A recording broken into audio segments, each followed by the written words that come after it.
آزاد کشمیر کی مخصوص نشستوں پر کاغذات نامزدگی واپس لینے کا مرحلہ مکمل ہو گیا، جس کے بعد خواتین کی 5 مخصوص نشستوں پر 6 امیدوار میدان میں رہ گئے ہیں۔ خواتین کی مخصوص نشستوں کے لیے 7 امیدواروں نے کاغذات نامزدگی جمع کرائے ہیں۔ شاہین کوثر ڈار نے اپنے کاغذات واپس لیے۔ اب رفعت عابد، زوبیہ خورشید، سہرش قمر، فرزانہ یعقوب، مریم ادریس اور مریم زمان کے درمیان مقابلہ ہوگا۔ علماء و مشائخ کی ایک مخصوص نشست پر حافظ طارق محمود اور محمد مظہر سعید مد مقابل ہیں۔ ٹیکنوکریٹس پر پروفیشنلز کی ایک نشست پر سید افتخار گیلانی اور صاحبزادہ ذوالفقار علی کے درمیان مقابلہ ہوگا۔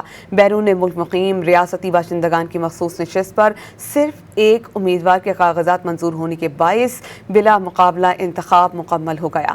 خواتین، ٹیکنوکریٹس اور پروفیشنلز اور علماء مشائخ کی مخصوص نشستوں پر پولنگ آج ہوگی۔